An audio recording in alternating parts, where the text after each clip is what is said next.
നമസ്കാരം. Raf talk ഫുട്ബോളിലേക്ക് അവർക്കും സ്വാഗതം. യുവേഫ ചാമ്പ്യൻസ് ലീഗിൻ്റെ സെമി ഫൈനൽ ആദ്യ പാദത്തിൽ ഇന്ന് അലിയൻസ് അരീനയിൽ റയൽ മാഡ്രിഡ് നേരിടുന്നത് ബയേൺ മ്യൂണിക്കിനെയാണ്.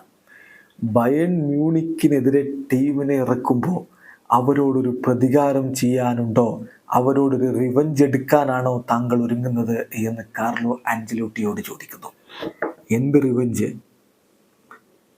ബയേൺ മ്യൂണിക്കിൻ്റെ പരിശീലകനായിരുന്നു ഒരു ഘട്ടത്തിൽ കാർലോ ആഞ്ചലോട്ടി. 2017 സംഭവിച്ച കാര്യങ്ങൾ ഓർമ്മയുണ്ടാകുമല്ലോ.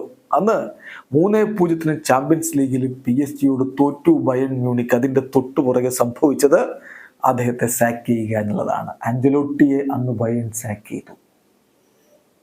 അതിനൊരു റിവഞ്ചിനുള്ള സമയമാണോ ഇത് എന്നുള്ളതാണ് ചോദ്യം. അദ്ദേഹത്തിൻ്റെ മറുപടി നോ റിവഞ്ച്. ഇന്നലെ അദ്ദേഹം പത്രസമ്മേളനത്തിൽ പറയുകയാണ്, നോ റിവഞ്ച് ടുമാറോ. ബയേണിനെ പരിശീലിപ്പിക്കാൻ കഴിഞ്ഞു എന്നുള്ളത് ഞാനൊരു ഭാഗ്യമായിട്ട് കാണുന്നയാളാണ്. അതുകൊണ്ട് അവരോട് എനിക്ക് റിവഞ്ച് ഒന്നുമില്ല. കുറച്ചുകൂടി ദീർഘകാലം എനിക്ക് അവിടെ നിൽക്കാമായിരുന്നു. ബട്ട് അവിടെ നിന്ന് എനിക്കുള്ള ഓർമ്മകൾ വളരെ മികച്ചത് തന്നെയാണ്. ആ അർത്ഥത്തിലേ ഞാൻ അതിനെ കാണുന്നുള്ളൂ. പിന്നെ ഈ കളിയിലേക്ക് വരുമ്പോൾ പഴയകാല റിസൾട്ടുകൾ അത് മറ്റൊരു സ്റ്റോറിയാണ്. ഞങ്ങൾക്ക് നാളെ സെമി ഫൈനലാണ്.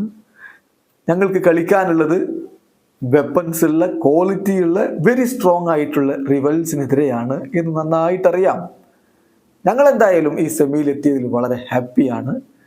വളരെ കുറഞ്ഞ ആളുകൾ മാത്രമേ ഞങ്ങൾ ഇവിടെ എത്തൂ എന്ന് വിചാരിച്ചിട്ടുണ്ടാവുമായിരുന്നുള്ളൂ.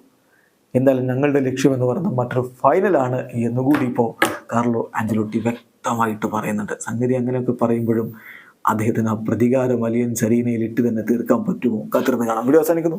ഫുട്ബോൾ ലോകത്തെ കൂടുതൽ വിശേഷങ്ങളുമായി റാഫ് ടോക്സ് എത്താം.